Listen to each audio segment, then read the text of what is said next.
राष्ट्रीय स्वयंसेवक संघ की अखिल भारतीय कार्यकारी मंडल की बैठक जबलपुर में आयोजित की गई। कार्यक्रम के समापन पर सर कार्यवाहक दत्तात्रेय होसबोले ने पत्रकार वार्ता के दौरान बताया कि मणिपुर की स्थिति को सुधारने के लिए सभी आवश्यक कदम उठाए जा रहे हैं।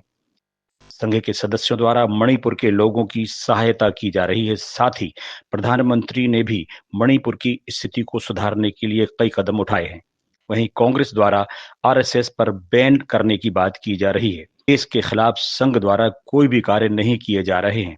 समाज के द्वारा संघ को स्वीकार किया है। देश की एकता, अखंडता, संस्कृति, विकास के लिए संघ के द्वारा कार्य किए जाते हैं। वहीं देश में शिक्षा, स्वास्थ्य सभी को आसानी से उपलब्ध कराने के लिए केंद्र सरकार को प्रस्ताव भेजे गए हैं। दोनों क्षेत्रों का व्यवसायीकरण होना देश के लिए घातक हो सकता है। बैठक के दौरान एसआईआर अभियान में संघ द्वारा सहयोग देने, जनसंख्या नियंत्रण पर भी बैठक में चिंता जताई गई।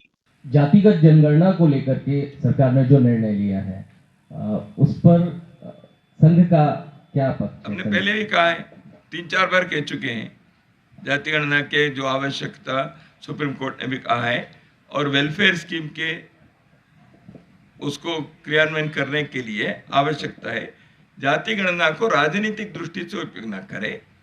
ये राजनीतिक दृष्टि से उपयोग करने से समाज को, जैसा अभी चर्चा हुई, फिर समाज और बिखरते टूटते जाएगा। इसलिए आपस में एक दूसरे के साथ वैमनस्य, द्वेष होने की दृष्टि से जाति के संख्या के उपयोग ना करें। लेकिन अपने देश में वास्तविकता भी है, कुछ जातियां किसी कारणों से, ऐतिहासिक कारण से पिछड़े रह गए हैं सामाजिक आर्थिक दृष्टि से, तो उनका एम्पावरमेंट होनी चाहिए। इसलिए सरकारों की स्कीम है, प्रावधान है, कुछ व्यवस्था है, वो ठीक से पहुंचाने के लिए कुछ आंकड़े की आवश्यकता होती है। उन आंकड़े की आवश्यकता के लिए कहीं ना कहीं करना पड़ता है, तो इसलिए करें, ये संघ ने कहा है। निवेदन कर रहा हूँ। अभी सघन पुनरीक्षण अभियान चल रहा है, चुनाव आयोग ने चलाया है मतदाता सूचियों का, उसको लेकर बिहार से शुरुआत इसकी हुई है। बाकी अब देश में भी जो अभी पीसी हुई इसमें, तो इसमें संघ का क्या विचार है? संघ की भूमिका इसमें रहेगी क्या? ये समय समय पर होता रही है। संघ इसमें भूमिका क्या है? कोई भी एक सूची है, उसको परिष्कृत करना है, उसको प्रामाणिक बनाना है। मतदाता सूची में एक ही नाम 2 बार 3 बार ना आए, या जो मतदाता नहीं है उनके नाम ना आए। ऐसे यदि उसके उद्देशित संस्था निर्वाचन आयोग एक कार्य लिया है, मतदाता सूची का परिष्कृत करना है, तो करना उसका काम है, करना चाहिए। इसमें कोई विरोध करता है तो मुझे ध्यान में नहीं आता। सूची परिष्कृत ना हो, ऐसे क्यों?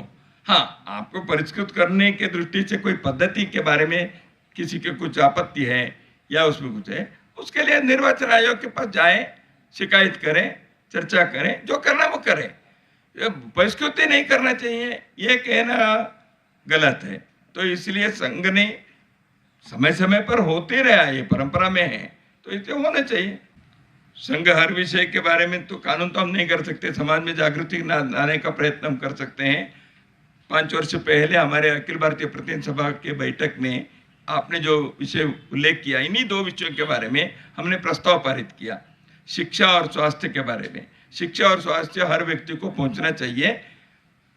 शिक्षा और स्वास्थ्य सुलभ हो और गुणात्मक हो। गुणात्मक शिक्षा, गुणात्मक स्वास्थ्य व्यवस्था, ये सस्ते में, सुलभ में सबको उपलब्ध हो, ये संघ के प्रस्ताव है।